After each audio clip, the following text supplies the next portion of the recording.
a big lesson that came through both in my past life regression and my medicine and the ceremonies was just how powerful we are at creating our reality.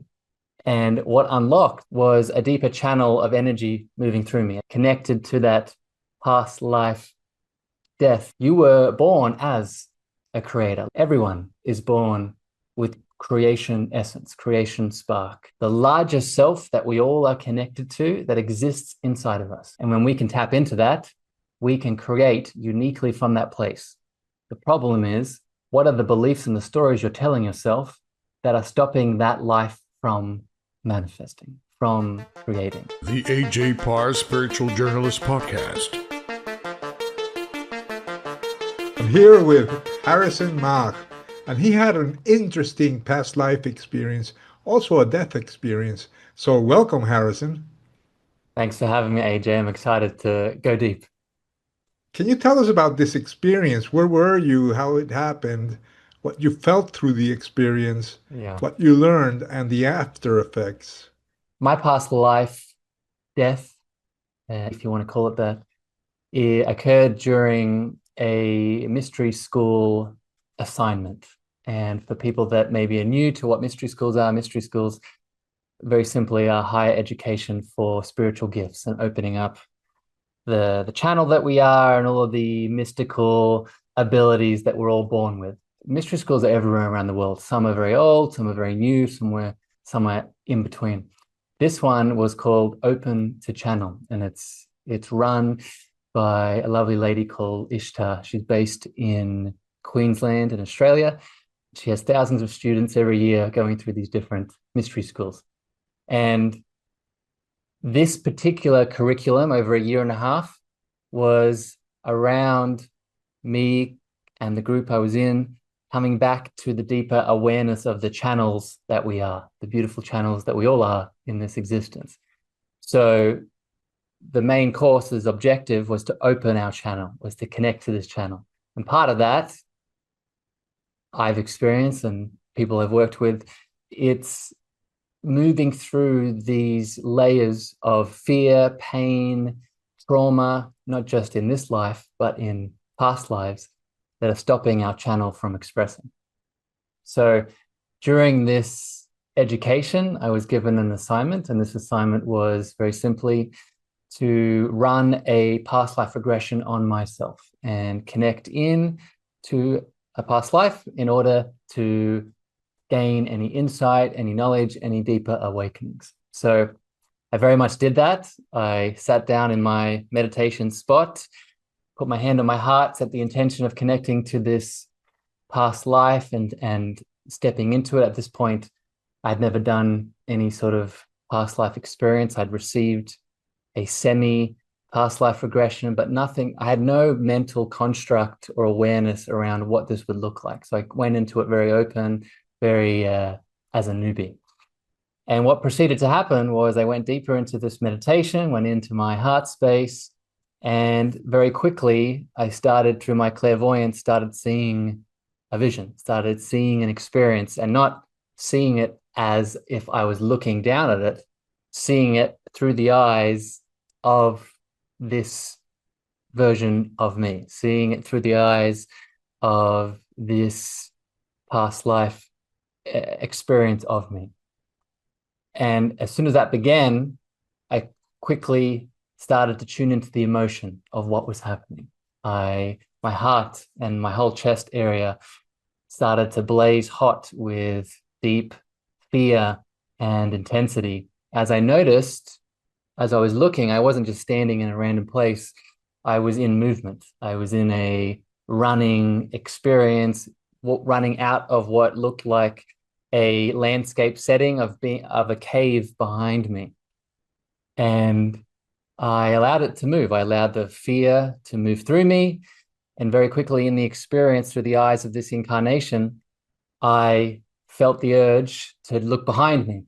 And as I looked behind me, I looked up, and some form of entity, a creature, a bear, a lion, I wasn't sure what it was jumping, was in midair, towards me. And as the creature landed on me, I put my hands up on my face in the meditation, in the light, and everything went to dark, everything went to black. I experienced a lot of freedom.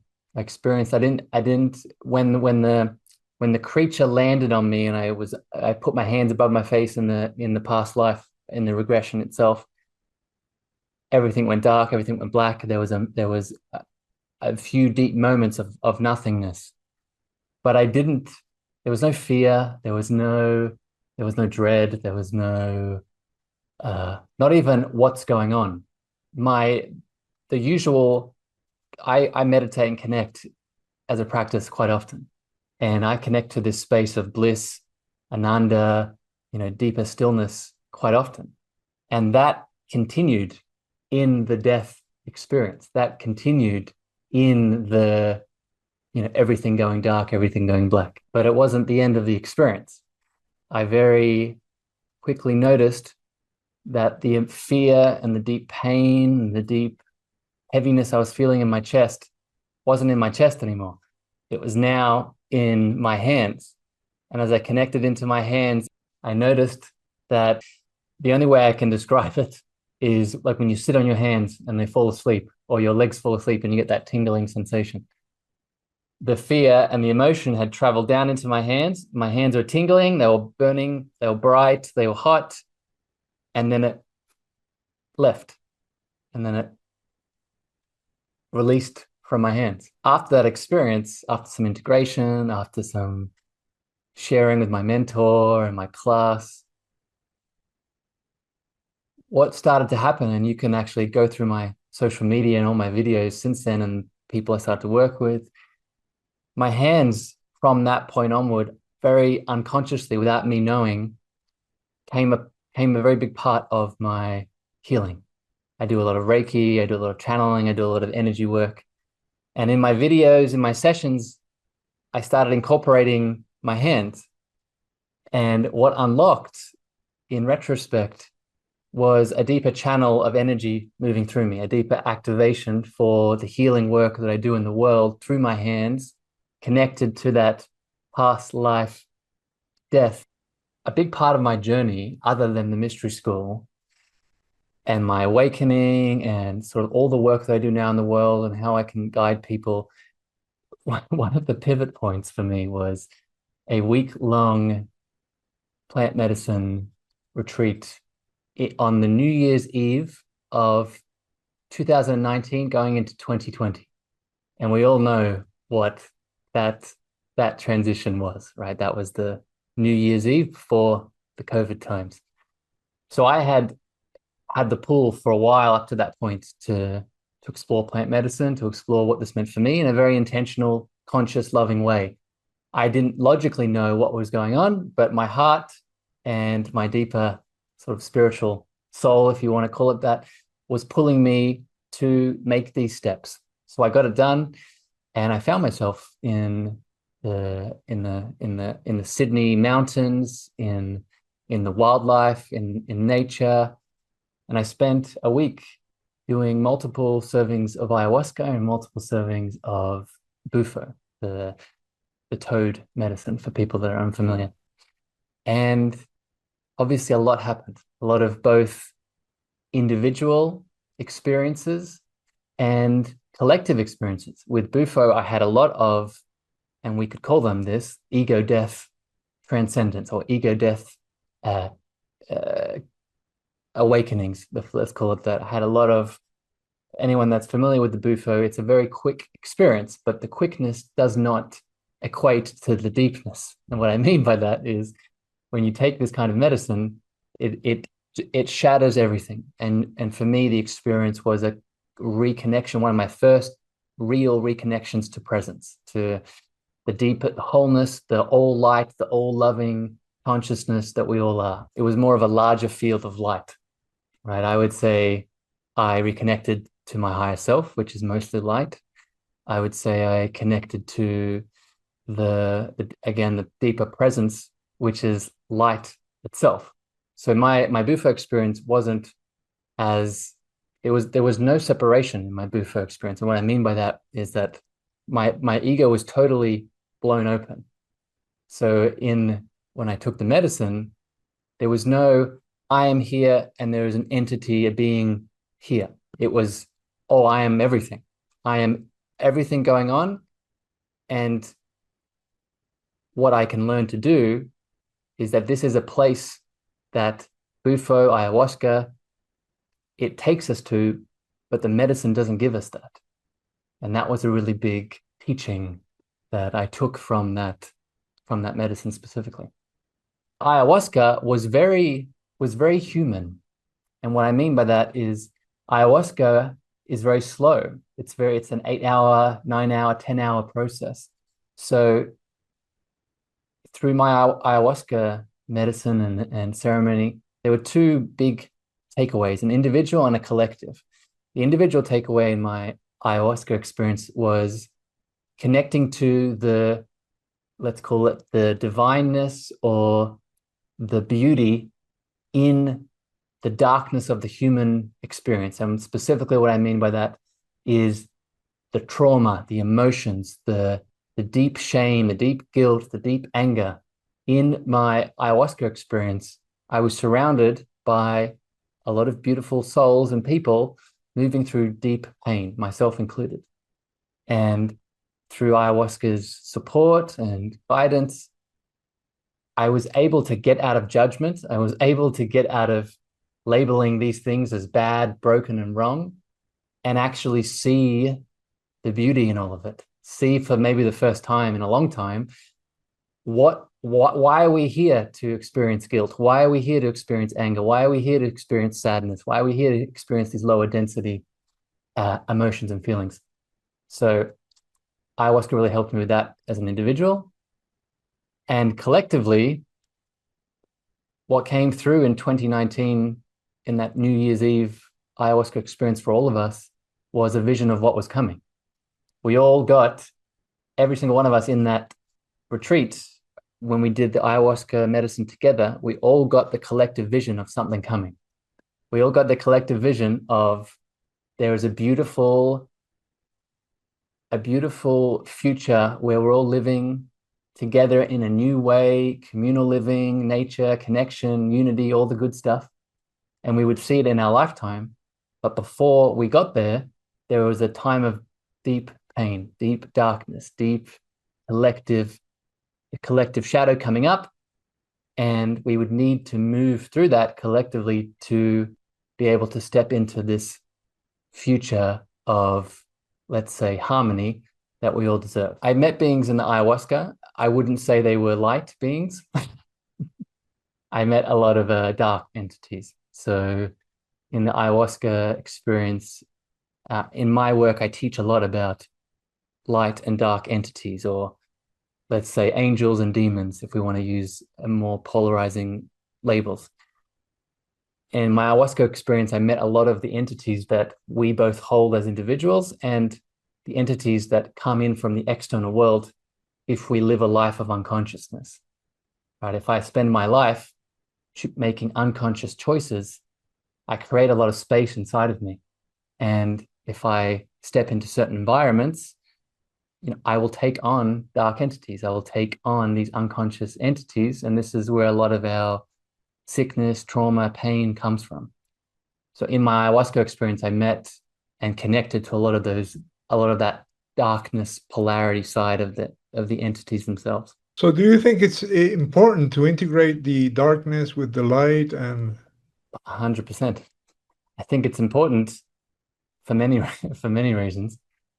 But I grew up religious, and I was taught in the Catholic perspective that the darkness is evil, the darkness is bad, the darkness is wrong. When in reality, the darkness is just in pain. The darkness is just in fear. The darkness is something that's in a lower density, that if we can meet it with our hearts, if we can meet it with acceptance, if we can meet it with love and devotion, we can transform that darkness back into light, right? We can transform it back into something that's going to support us rather than something that drags us down into more density. One of the biggest answers that I came to in those ceremonies and that I continue to embody now in this experience, in like what I'm doing now in the world, is to feel and love it all. And what I mean by that is, for example, I work with a lot of creatives, sensitive entrepreneurs, business owners that work in the healing world. And as sensitives, as spiritual beings, we will have a lot of darkness, a lot of sensitivities, a lot of triggers, a lot of trauma come up on a day-to-day basis. So one must ask the question, why is that the case? Why am I so sensitive? Why am I triggered all the time when I talk to my partner? Why can't I overcome? Why am I so triggered with how I earn money? Right? Why do I have all of these emotional reactions to this person in my life? One of the deepest answers to that is the God presence in your heart and the higher consciousness in your being is here to experience all of life. It's here to experience the highest of highs and the lowest of lows. So one of the meanings I came back to in these medicine journeys, in these plant medicine experiences, was that the being that's inside of me, the deepest being, the fullness of me, it doesn't know good or bad. It just knows what it wants. And what it wants is all of life. But what I can learn to do in regards to my purpose and being here, I can learn to create consciously rather than unconsciously. And I can learn to tap into, okay, if my presence wants all of life, how about I start choosing better? How about I start choosing these kinds of things rather than unconsciously manifesting only darkness and pain in my reality? A big part of how I'm showing up in the world at the moment, AJ, is actually holding a version of me. And what I mean by that is I started my journey before that, before the medicine journeys, before the mystery school. I started as a personal trainer. I started in the gym and was working with clients one-on-one, earning $50 to $75 an hour for my sessions and very content. However, after a while, I noticed that I was making much more impact with those people than lifting weights. I was blowing their hearts open. We would have sessions and I would be sitting with them and we'd be talking very deeply, much like we are right now in this conversation, about their life and about how they're feeling and about their heart and about their relationships. Very unconsciously, I was just naturally doing it. And I noticed that things were shifting, things were changing, they were evolving, they were expanding just based off the conversations we were having. So fast forward 6, 7, 8 years later, I now travel the world. I write books, I host podcasts, I host retreats, I host workshops, I have clients online, and I make deep impact, not just through the tools and the actions that I offer people and the templates and the things I tell people to do, but through this magical presence that lives in my heart. This magical presence that I bring to places like this, for example, in this conversation, that awakens things in people, that opens things in people, that helps people come back to their magic and what they are here to purposely do. So I spend my business world, AJ, walking people home to this power that is them, because the presence that is me is the presence that is you. And when we can tap into that, we can create uniquely from that place.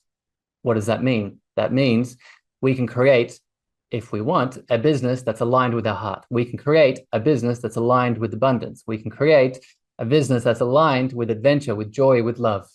But we first must tap into that place. Spiritual entrepreneurs, heart-led leaders, Reiki teachers, energy healers, whatever. If you have a sensitive heart, right? If you're in this world and along your spiritual journey, you've started to pick up a skill and started to use it, you're the person I spend time with. You mentioned that it took you some time to start sharing your experiences, and that every time you attempted to share them, you felt shame and the fear that they were going to think that you were crazy and lock you away. Can you talk about that? Good question, my brother. Yeah, so this connects to, again, I spent a lot of my time in my reality working with sensitive spiritual beings. And as one of those sensitive spiritual beings, on any given day, I get a lot of downloads.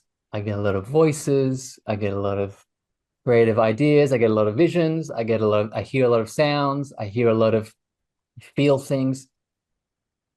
And most of those things, if you spoke to the average person, they would prescribe them as crazy. They would prescribe them as woo-woo. They would prescribe them as far out, and that could not logically be true. Until I stopped, right? Until I came to the realization that, yes, I need to be mindful around what comes in and what I share.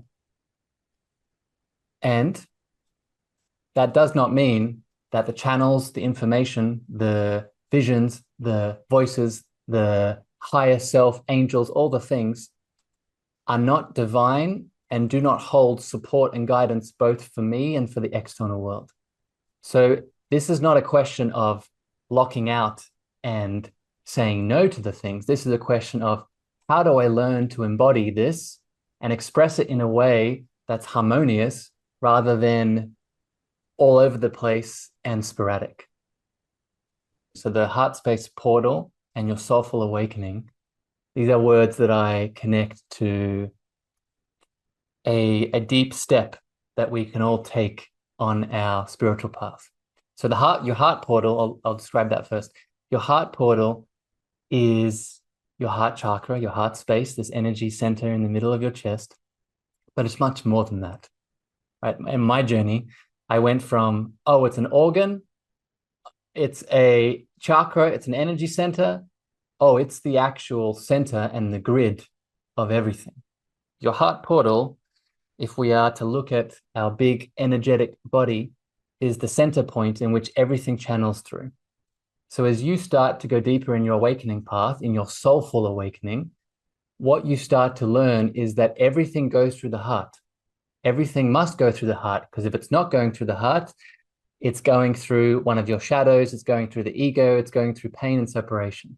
So what one can learn to do along their journey is to not just become aware of their heart space portal in their awakening path, but learn to tap into it in any given moment to make the step that is most aligned with their soul, with their spirit. A big lesson that came through both in my past life regression and my medicine and the ceremonies was just how powerful we are at creating our reality.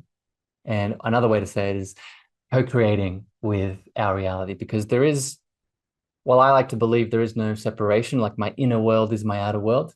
We live in this 3D world, so it's very easy to see that there is a difference between this is me, this is the outer world. So a beautiful way of saying that is I'm always co-creating with my inner world and outer world. The question is, what is the quality of my creation? You were born as a creator. Long is gone the belief in the story that only certain people are creative. Everyone is born with creation essence, creation spark. But the understanding here is we can learn to flex our creative muscle to create more abundance, to create more opportunities, to create more love in our life, to create, whatever it is you want. I just did a post this morning on Facebook talking about you can have the life that you want. You can have it all. That's not the problem. The problem is, what are the beliefs and the stories you're telling yourself that are stopping that life from manifesting, from creating? And that's really, when we start to talk about co-creation and manifestation, that's really the secret. The most important part of manifesting, co-creating is meeting your unconscious part of you that has the most impact in your creation ability. So what do I mean by that? Right? We are two things. We are a conscious awareness and an unconscious awareness. In the Jung world, the psychoanalytical, psychological world, Jung has a quote, one of my favorite of all times: until we make the unconscious conscious, it will direct our life and we will call it fate. What does that mean? What that means is our unconscious holds most of our creative desires. And because it's unconscious, we are unaware to it, unaware of it, unaware of what it's creating. So what do? How do we start to see that? Well, you consider meditation, start connecting. That's a good way. But a better way is to start looking at your reality. Start looking at the type of people that are in your world. Start looking at how much money is coming into your bank account. Start looking at your physical health, right? Your physical body is an outside element. Your soul is the inside. Your unconscious is the inside. Your body is an outside aspect. So how we start to manifest and create better is that we meet the unconscious in our outside aspects and then work our way backwards, right? Through those outside clues, those outside ripples, we then go in with those hints, right? What's the purpose, according to you, of the ego? The purpose of the ego is, put simply, to be the channel of our unique expression. The ego isn't broken, isn't bad, isn't innately, again, evil in itself, a wrong thing in itself. What is the challenge is what we are filtering and channeling through the ego that becomes a problem. For example, if I have a hurt little inner child inside of me, if my little boy is holding on to anger and resentment around some past relationship, or my younger adolescent self is still upset around that girlfriend that broke up with me and is holding rage and anger around that, and I haven't processed that emotion, then it's very likely that in my next adult relationship, I'm going to project that anger, that unprocessed emotion through my ego, blaming, shaming, judging that lovely person that's in my reality, saying that they're the problem. So what I'm saying here is the ego is the mechanism. The ego is the channel of the unique expression that is Harrison, the unique expression that is AJ. The question is, how can we have a healthy ego? How can we have an integrated ego? How I define a healthy integrated ego is the wholeness, that presence that we've been speaking about, that full God self, divine self, source self, whatever you want to call your higher power, channeling through that expression. I can tell you right now in this conversation, AJ, most of what's channeling through the unique expression that is Harrison is that presence, is that God self, is that open source coming through the beautiful character that is Harrison. But tomorrow, AJ, I might walk down the street, I might run into a person, and because I haven't slept, because I haven't eaten, whatever the reason, I'll be triggered, I'll project some emotion onto them, and now I've switched into the unhealthy ego, the ego that is projecting my wounds. We are always creating, we are always manifesting. And an unconscious agreement I would define as, if there is something suppressed inside of me, so I'll go back to my example. Let's say I have suppressed anger in relation to a relationship from my past, and it's there, it's in my unconscious. I haven't seen it, I haven't felt it, I've pushed it down, I've repressed, I've suppressed, I've ignored. It doesn't go away. It doesn't just vanish. Until I meet it on the inside, it's going to project on the outside. So an unconscious agreement is when that projection is fulfilled. So what does that mean? It's when someone, something, some action comes into my reality and fulfills the activation of the unconscious anger, the unconscious aspect. The secret here is to catch it. The secret here is to become aware of it. Because if we don't become aware of it, what do? We blame, we spiral, we judge, we push it down even further. And then the unconscious pattern that we don't like in our life continues to manifest, and we wonder why I can't attract a partner that loves me. We wonder why our business abundance isn't growing. We wonder why I can't lose this weight on my external physical body. It's because that unconscious agreement is still being fulfilled without your conscious awareness.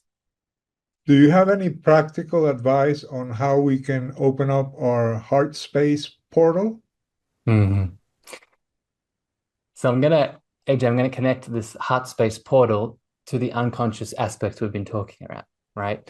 So, okay, if I understand that I need to check myself with these unconscious agreements and these unconscious parts that are being triggered in my external world, how do I move through them? How do I stop the agreement from continuing and actually move that repressed emotion, that repressed limiting belief from the unconscious to conscious and shift it? This is where our heart portal comes in, right? This is where our heart comes in. This is where love comes in.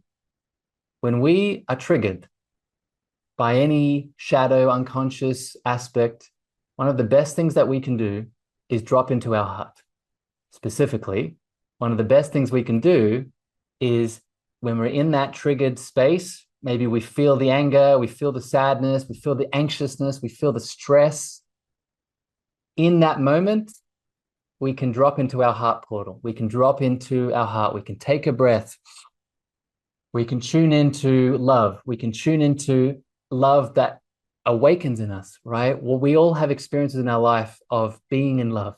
So in that moment, we drop into our heart portal by bringing that back into our awareness, right? Connecting to your mother, connecting to your father, connecting to your romantic lover, connecting to your children, evoking the love, opening the portal, and then bringing that unconscious wound into the portal with you.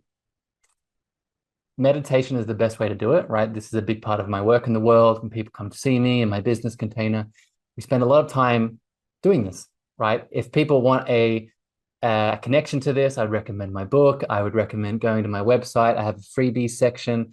You can put in your name and then you download, and there's some heart connection exercises in there. But put simply on this show, AJ, for people tuning in, if they just want something now, right? What we can all start to do is we can all start to get familiar with what is our personal relationship with our heart. I can very easily tell you, AJ, that how do I connect to my heart is I close my eyes, I see my heart chakra, or I see my heart field, or I feel my heartbeat, or I hear my heartbeat. But for you, it might be very different, right? For you, it might be something completely out there and still evokes love. So the easiest thing that people can do is close their eyes, take a big, deep breath, and place their hands on their chest, on their physical heart space, and tune in to what love means to them. It could be a person, it could be a thing, it could be an activity they like to do. Whatever it is, evoke the feeling of love and then drop and breathe deeper into that. You wrote a book called Your Cosmic Love Antenna. Can you tell me how you started writing it, what made you write it, and what its content is? The book actually came up at the end of my mystery school. So when the mystery school that I spoke about earlier, at the end of it, right in the last 3 months of it, I channeled the book. So the book came through me. The book came through as, okay, this needs to happen. I need to do this now. And the book, put simply, is a user guide for people, as we've just been explaining, to drop into this heart space and start to define what their unique relationship to love is for them, and how do they start sharing that with the world. So in the book, I break it down through mind, body, and soul, right? 3 sections of our holistic being. And I give a lot of practical steps. I share stories, I share tools on how we can start to bring these parts of us into alignment, mind, body, and spirit, to connect into this heart space, and then start transmitting this love, or another word for it, and we've talked about this today, is this presence, right? Because love and presence, love and God, love and higher consciousness, they go together. So the more in love you are, the more connected to your higher power you are. How do you define presence? Presence, put simply, is the God, is the fullness, is the wholeness, is the larger self that we all are connected to, that exists inside of us. So you could use the word God, you could use the word the divine, you could use the word source, you could use the word the universe, but I define presence as the bigger, deeper consciousness that we can all tap into at any given moment to share through our unique character. I would also explain it like this, AJ. One of my favorite Rumi quotes is, "You are not a drop in the ocean, you are the entire ocean in a drop." So I very much define presence as that ocean consciousness in the drop that is each of us. You know, this spiritual journey that we're all on is full of ups and downs. But I will tell you from my own experience and working with a lot of people at this point, your journey is your journey. And while it may at times feel scary, crazy, extreme, intense, loving, pleasurable, joyful, what makes it beautiful is honing in to what it means to you and learning how to share that in a way that it hits the hearts of other people. So get out of the boxes. Get out of what people think you should be doing. Get out of what people project onto you, the conditioning, the programming, and start speaking and sharing yourself from this authentic spiritual place, and your life will evolve. You're living in Bali, right? So when did you make that move, and what do you do for a living? I've been living in Bali for the last almost month and a half. I'll be here for hopefully another month. And yeah, in Bali, I'm continuing doing what we've had a beautiful discussion about this whole time, really supporting spiritual leaders, spiritual entrepreneurs, heart-led, sensitive beings on their awakening path to really step more into their presence, power, and purpose in this world. So put more practically, if you're looking to make more impact in your business and you've had a spiritual awakening, you've had a sensitive life where you've started to see things, you started to open your gifts, and you know you want to help and heal other people with those things, I'm very much the step in between to getting out there. Can you mention more or less what you do, what you provide, and how you help? So people can find out all about my offers and programs if they go to my website, which I'm sure will be in the description of this. But currently, the specific support I help is in a 3-month container.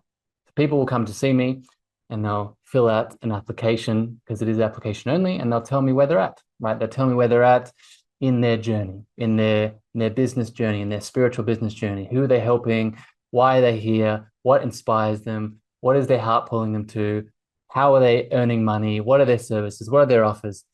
And my container is there to help you expand all of that, right? To help you go to the places you want to go. If you want to start hosting retreats, if you want to start hosting workshops, if you want to build a podcast connected to your brand, if you want to connect more presence into all that you're doing, the 3-month container helps you do that. It's really a deeper journey back to yourself so you can show up better. How can people contact you? So the best way to contact me is how we connected, is through social media. So Facebook, Instagram, LinkedIn, that's where I'm most active. You can also go to my website, but social media, I am more my eyes and heart are always there. So the links will be in this description, but you can find my handle. It's at harrisonmeagher, Ma spelled MEAGHER.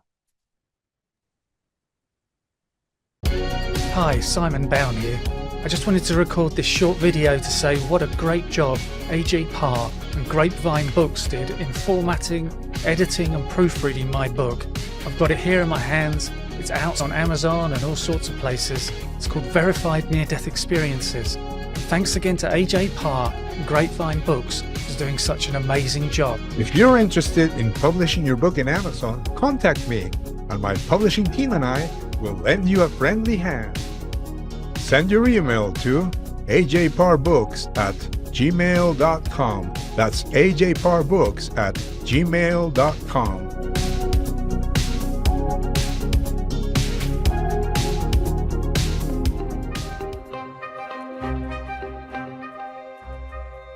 Stairway to Heaven, 25 near-death experiences about encounters with God, Jesus, and paradise. Journalistic research on real cases by A.J. Parr. I looked down, there's no body, there's no me, but I felt just like me. And my first thoughts was, wow, this must be heaven. The whole Bible, Jesus, God thing is really true. And I said, if you're praying and you talk to God, it's just like that. It's God, you need to send people back so they can tell people it's real. Send some back. They have no idea this is real. So there was quite a bunch of activity that they were doing during this time. And so, I know they were working on me really hard, but the whole time that I was gone, I went to heaven. So as far as what I was experiencing, it was wonderful, and I was able to see God and to see Jesus. I turned and I said to this one leader character who had come and collected me, I said, who are you? Who are you exactly? You're not the same as these, because he was not the same as the other angels. And he seemed to be the one that was emanating this incredible love more than anyone else. And he just looked at me and said, I am the one you call Lord. Now, for me, there's only one person in all of history that I call Lord, and that's Jesus. And this was Jesus that I was sitting in front of. And that really did overwhelm me at that point. I remember feeling all this light, seeing light all around me. And I was just like, when you're in a deep state of meditation, when you go so deep that you don't see what's around you, you just become one with the light. So that's what happened to me. I became one with the light. At that point, I was turned upward, my spirit was, and I was aiming towards the sky. And I saw a beautiful, bright white, but it isn't a white that we can describe. So it's the brightest light you could imagine here on earth, but without being blinding. I cannot die right now. You take me back. I have a lot to do right now. I said, no, you make a promise to me and you need to fulfill your promise. So welcome to heaven. From today, you're part of me and part of all of them. From today, you start walking with me and walking with all of them. Love is the most powerful force in the universe, and that's why I'm going to unite the whole humanity again. And then he said, okay, he put his hands around me and said, let's do a live review. I just really became fascinated with the light and became just the joy and the love of God and just the peace of God just began to wash over me. I just began to look at my arms and, it's not a light like you just turn on. This light had like particles. It was just like moving and just covering my arms and my body. When I was enveloped with that bliss and joy, at first it was all just a bright, warm light. And then it started to settle down and take form. And it felt like I was in a cathedral, maybe with the marble walls and high ceiling or something, but it was still kind of misty looking.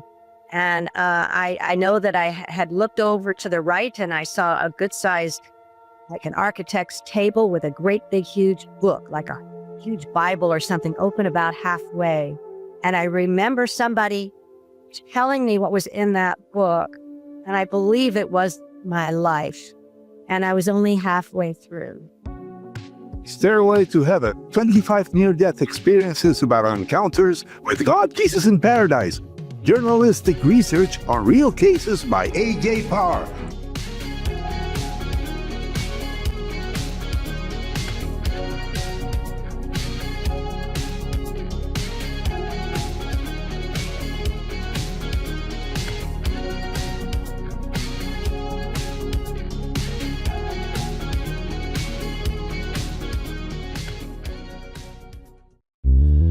This has been the A.J. Parr Spiritual Journalist Podcast.